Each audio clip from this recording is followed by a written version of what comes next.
Hola, ¿qué tal, chicos y chicas? Madrileños, madrileñas que vais a la PAU de la Comunidad de Madrid o que habéis ido. Vamos a resolver el examen de la convocatoria ordinaria de 2026 y vamos a comenzar con la lectura de enunciados. Dice, instrucciones generales y calificación. Después de leer atentamente todas las preguntas, responda a 4 preguntas siguiendo las indicaciones dadas al inicio de cada bloque. Cada pregunta se valorará sobre 2,5 puntos y cada apartado se calificará según la puntuación indicada en el mismo. Y el tiempo que tenemos es de 90 minutos. Igual que un partido de fútbol, pero aquí no hay prórroga ni penaltis, así que no podemos empatar. Vale, pues el bloque 1 es de campo electromagnético y dice, esta pregunta no tiene opcionalidad, así que la vamos a tener que hacer sí o sí. Esta obligatoria. Pregunta 1. Se han colocado dos placas paralelas perpendiculares a la dirección X. Una de ellas se ha cargado con carga positiva y la otra con igual carga, pero de signo negativo. Mediante una sonda se ha medido el potencial electrostático en la región entre las placas 0 menor o igual que X, menor o igual que 10 metros. Los valores del potencial se representan en la figura. A partir de ella se ha determinado que el potencial electrostático en el intervalo 0 menor o igual que x menor o igual que 10 metros viene dado por la expresión v de x igual a menos 3x, que es esta gráfica que tenemos aquí, donde x está expresado en metros y v en voltios. La intensidad del campo eléctrico está relacionada con el potencial para el caso unidimensional mediante la expresión E de x es menos la derivada de v con respecto de x. En el primer apartado nos pide calcular el campo eléctrico en el intervalo 0 menor o igual que x menor o igual que 10. Es decir, derivar el potencial, pues esto parece muy fácil, ¿verdad? Ya sabemos que el campo va a ser 3 voltios por metro. Esta primera parece muy fácil. Apartado B, determine la aceleración que tendría una carga de 10 nanocoulombios y masa 6 por 10 a la menos 10 kilos que se situara en el punto x igual a 5. Bueno, teniendo el campo eléctrico y la relación carga-masa podemos sacar la aceleración. También parece bastante asequible. Y apartado C, un punto si la carga de 10 nanocoulombios y masa 6 por 10 a la menos 10 kilogramos se deja en reposo en el origen de coordenadas. Determine su velocidad en el punto x igual a 5. Bueno, pues teniendo la aceleración, pues parece también bastante asequible sacar este apartado C. ¿Qué os parece este primer bloque? Los que fuisteis o los que aún no habéis ido y lo estáis preparando, ¿os parece fácil? Vamos con la lectura del siguiente bloque. Campo gravitatorio. Elija entre las preguntas 2A y 2B. Aquí tenemos que elegir. Recordad, leed esto muy bien, no vayamos a liarla y hagamos las dos preguntas, porque en ese caso solo corregirían la primera. Pregunta 2A. Se ha situado un satélite de comunicaciones de masa 1500 kilos en una órbita circular alrededor de la Tierra. La energía mecánica del satélite en su órbita es menos 4,51 por 10 a la 10 julios. Apartado A. Calcule el radio de la órbita y la velocidad del satélite en ella. Apartado B. ¿Cuántas vueltas alrededor de la Tierra da el satélite en un día? Y apartado C. Determine la velocidad de escape del satélite desde su órbita. Parece un problema bastante estándar de satélites y nos da la constante de la gravitación universal, 6,67 por 10 a la menos 11 Nm metro cuadrado partido kilogramo al cuadrado, y la masa de la Tierra, 5,97 por 10 a la 24 kilogramos. En la pregunta 2b, dos masas puntuales, M1 igual a 2 kilogramos y M2 4 kilogramos, están situadas en el origen de coordenadas y en el punto 4, 0 del plano XY respectivamente. Dice, calcule el punto del eje X entre ambas masas en el que el campo gravitatorio creado para las dos masas es nulo. Y apartado B, el campo gravitatorio total debido a ambas masas en el punto 0, 2. Y nos da otra vez la constante de la gravitación universal. Pues este es un problema donde vamos a tener que sumar los campos gravitatorios que son vectores. ¿Cuál así a priori, cuál de las dos preguntas os parece más asequible? ¿Cuál elegiríais? ¿Cuál habéis elegido? Si queréis, dejádmelo en los comentarios. Vamos con el bloque 3. Bloque de vibraciones y ondas. Y otra vez tenemos que elegir. La que era obligatoria era la primera, el primer bloque. Entonces ahora vamos a poder elegir. Pregunta 3A. La cohesión de una onda transversal que se propaga a lo largo de la dirección positiva del eje X viene dada por la expresión I de xt igual a seno de omega t menos kx más phi. En la figura A se representa el desplazamiento de los diferentes puntos del medio en el instante t igual a 0. Es decir, esto es I de x 0. Y es un seno que empieza negativamente.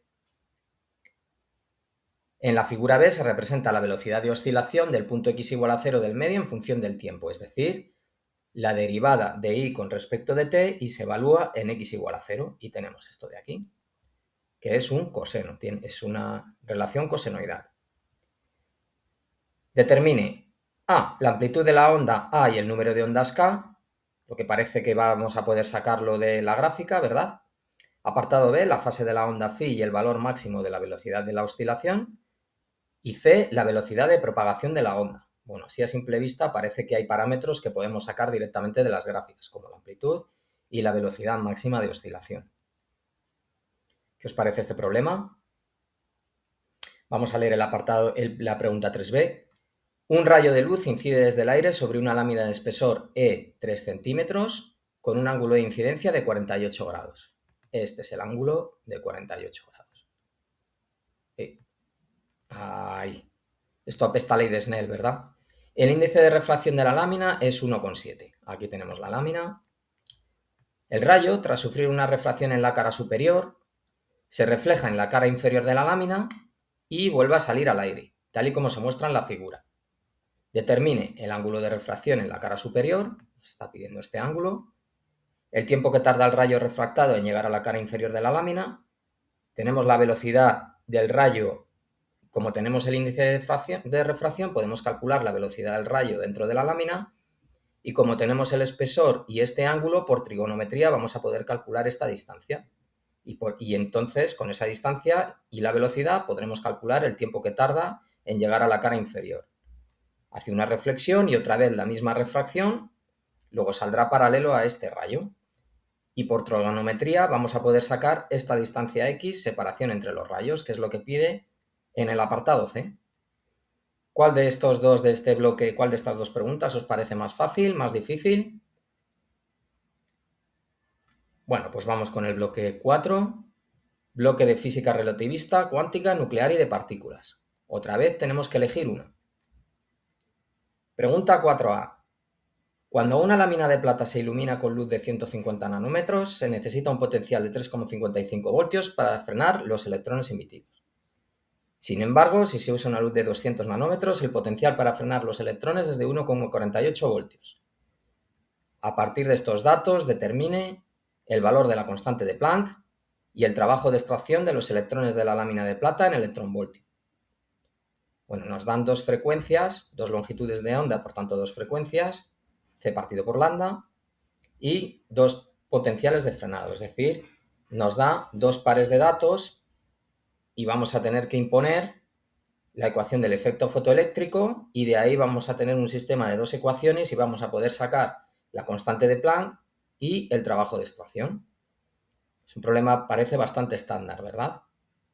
Nos da como datos la velocidad de la luz en el vacío y el valor absoluto de la carga del electrón.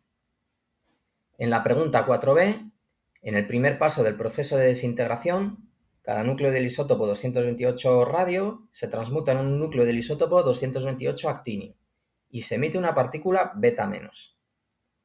Si se tiene una muestra de 30 gramos de 228 radio cuya actividad inicial es de 3,03 por 10 a la 14 becquerelios, determine el número de partículas beta menos por segundo que emite inicialmente la muestra de 228 radio, la constante de desintegración y el periodo de semidesintegración, y C, la masa del isótopo 228 radio que se habrá transformado en 228 actinio cuando hayan transcurrido 10 años. Nos da como datos el número de Avogadro y la masa atómica del isótopo 228 radio, 228 unidades atómicas. Este es el problema estándar de desintegración, que sigue una ley exponencial, y vamos a tener que calcular pues, los típicos parámetros del proceso de semidesintegración. Un problema que parece bastante estándar también. No perdáis cuidado, chicos, chicas, en leer esto, ¿de acuerdo? En el examen hay tiempo de sobra en 90 minutos para escribirlo todo. Y esto, leer estas consideraciones es bastante importante. Dice, las preguntas deben contestarse razonadamente. Imaginad, chicos, chicas, que el que corrige, no sé si tenéis un sobrino, un hermano, una hermana, de 5, 6, 7 años, imaginad que se lo estáis escribiendo a él para que lo entienda. No deis por supuesto que el que corrige sabe de lo que estáis hablando y por eso lo omitís. Sacad el máximo partido a lo que sabéis. Escribid todo lo que sabéis, valorando en su resolución una adecuada estructuración y el rigor en su desarrollo. Se valorará positivamente la inclusión de pasos detallados, así como la realización de diagramas. Dicen que una imagen vale más que 1000 palabras, dibujos y esquemas. En la corrección de las preguntas se tendrá en cuenta el proceso seguido en la resolución de las mismas, valorándose positivamente la identificación de los principios y leyes físicas involucradas. Se valorará la destreza en la obtención de resultados numéricos y el uso correcto de las unidades en el sistema internacional. El uso correcto de las unidades. Esto es importantísimo. Daros cuenta que para el que corrige es muy fácil detectar un error en unidades. Si las ve mal, prácticamente puede tirar todo el problema, porque es un error básico. Tened cuidado con las unidades, usad bien los factores de conversión. Luego en los siguientes vídeos lo haremos con cuidado y lo veremos. Se evaluará la coherencia, la cohesión, la corrección gramatical, léxica y ortográfica de los textos producidos, así como su presentación. Hoy en día con las redes sociales, ¿verdad? Cuando escribimos en Instagram o escribimos mensajes a nuestra familia, a veces, como vamos rápido, pues ponemos, por ejemplo, en vez de por qué todo junto, una X y una Q. Tened cuidado con eso, cambiad el chip, escribid bien, ¿de acuerdo? Acentos, etcétera. Cada pregunta debidamente justificada y razonada con la solución correcta se calificará con un máximo de 2,5 puntos. Y en las preguntas que consten de varios apartados, la calificación máxima será la misma para cada uno de ellos, desglosada en múltiplos de 0,1 puntos. Bueno, pues esta es la lectura del examen. En los siguientes vídeos iremos resolviendo cada bloque.